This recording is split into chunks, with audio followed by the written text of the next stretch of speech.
Subhash Chandra Bose, by name Netaji, Hindi, respected leader, born Arisa, now Orissa, India, died August 18, 1945, Taipei, Taiwan, Indian revolutionary prominent in the independence movement against British rule of India.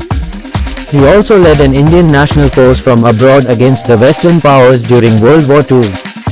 He was a contemporary of Mohandas K. Gandhi, at times an ally and at other times an adversary. Bose was known in particular for his militant approach to independence and for his push for socialist policies. Eminent Bengali lawyer, Bose studied at Presidency College, Calcutta, Kolkata, from which he was expelled in 1916 for nationalist activities, and the Scottish Churches College, graduating in 1919.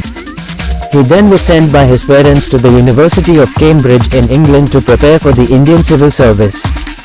In 1920 he passed the civil service examination, but in April 1921, after hearing of the nationalist turmoils in India, he resigned his candidacy and hurried back to India.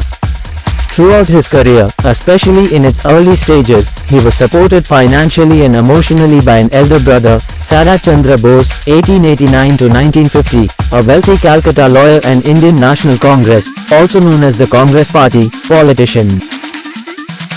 Bose joined the non-cooperation movement started by Mohandas K. Gandhi, who had made the Indian National Congress a powerful non-violent organization. Bose was advised by Gandhi to work under Chitta Ranjan Das, a politician in Bengal. There Bose became a youth educator, journalist, and commandant of the Bengal Congress Volunteers.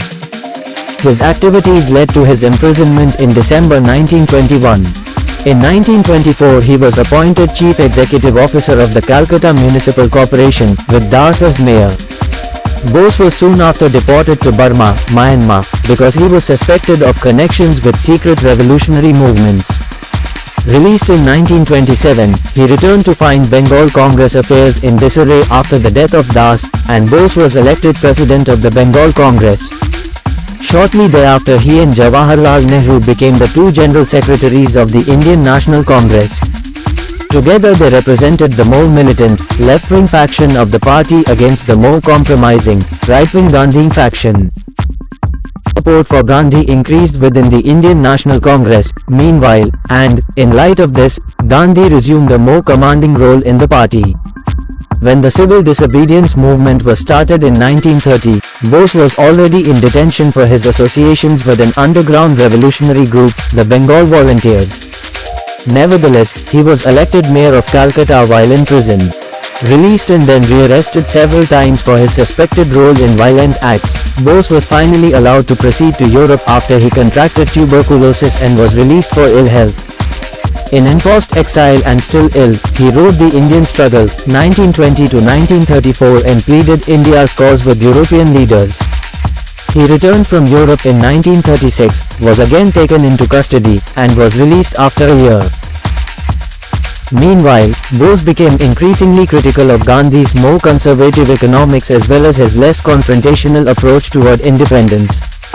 In 1938 he was elected President of the Indian National Congress and formed the National Planning Committee, which formulated a policy of broad industrialization. However, this did not harmonize with Gandhian economic thought, which clung to the notion of cottage industries and benefiting from the use of the country's own resources. Bose's vindication came in 1939, when he defeated a Gandhian rival for re-election. Nonetheless, the rebel president felt bound to resign because of the lack of Gandhi's support. He founded the Forward Bloc, hoping to rally radical elements, but was again incarcerated in July 1940. His refusal to remain in prison at this critical period of India's history was expressed in a determination to fast to death, which frightened the British government into releasing him.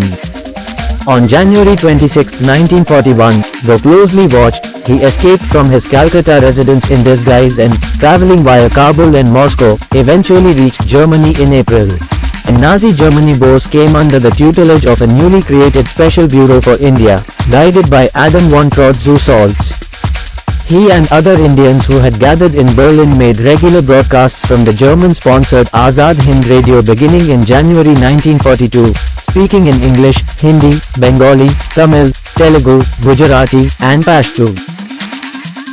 A little more than a year after the Japanese invasion of Southeast Asia, Bose left Germany, traveling by German and Japanese submarines and by plane, and arrived in May 1943 in Tokyo. On July 4 he assumed leadership of the Indian independence movement in East Asia and proceeded, with Japanese aid and influence, to form a trained army of about 40,000 troops in Japanese-occupied Southeast Asia. On October 21, 1943, Bose proclaimed the establishment of a provisional independent Indian government, and his so-called Indian National Army, Azad Hind Fauj, alongside Japanese troops, advanced to Rangoon, Yangon, and thence overland into India, reaching Indian soil on March 18, 1944, and moving into Kohama and the plains of Imphal. In a stubborn battle, the mixed Indian and Japanese forces, lacking Japanese air support, were defeated and forced to retreat. The Indian National Army nevertheless for some time succeeded in maintaining its identity as a liberation army, based in Burma and then Indochina. With the defeat of Japan, however, Bose's fortunes ended.